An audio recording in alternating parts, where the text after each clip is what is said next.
समाजवादी पार्टी के सच्चे सिपाही आदरणीय मनीष पांडे जी, जो हाल में सपा ज्वाइन किए हैं,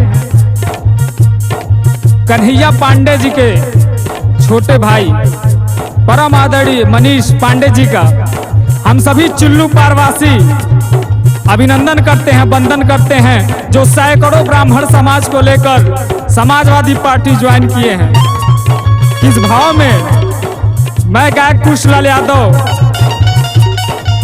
मनीष भैया का अभिनंदन वंदन करता हूँ। गीत के माध्यम से कहना है,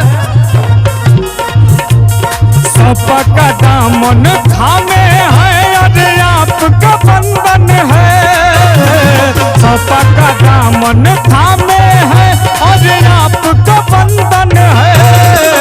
मनीष भैया जी आपका है अभिनंदन है, मनीष भैया जी आपका है अभिनंदन है।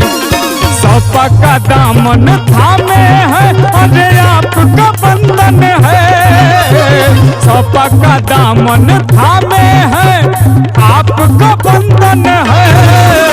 मनीष भैया जी आपका है अभिनंदन है, मनीष भैया जी आपका है अभिनंदन है।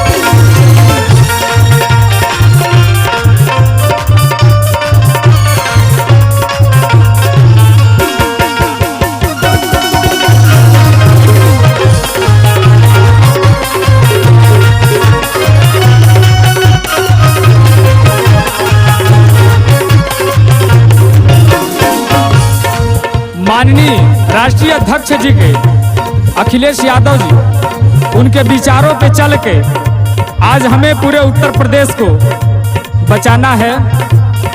कहना है, भ्रष्ट सरकार के मिल के भगजी हो, विकास के काम फिर से भैया चल बजी हो।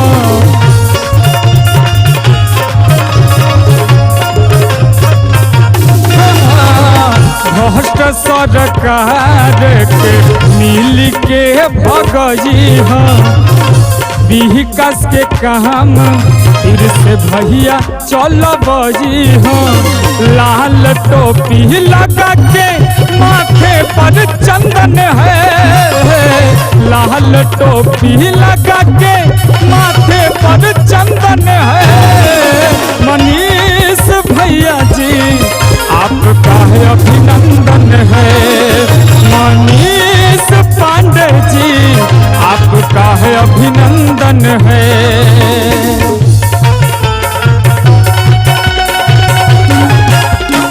जय समाजवाद,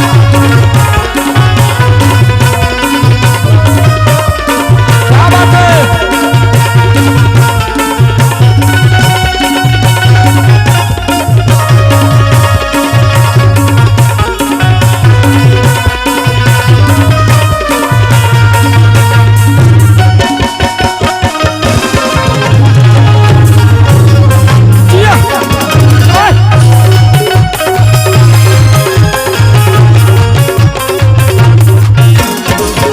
गोरखपुर क्षेत्रवा में भैया के नाम हो, हवे दिल बहला भैया जहन सब जहान हो।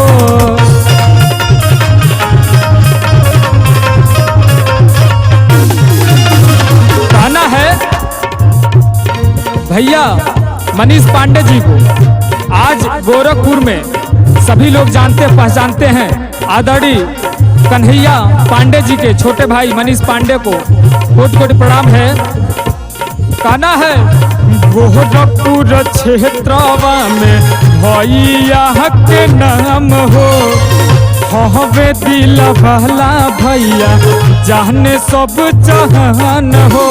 कदम से कदम मिलाए हैं अरे आपका बंधन है, कदम से कदम मिलाए हैं आपका बंधन है।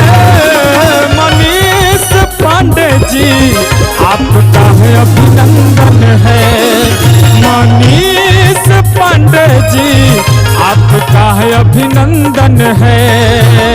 सबका दामन थामे है अरे आपका बंधन है, सबका दामन थामे है आपका बंधन है। मनीष पांडे जी आपका है अभिनंदन है, मनीष पांडे जी आपका है अभिनंदन है।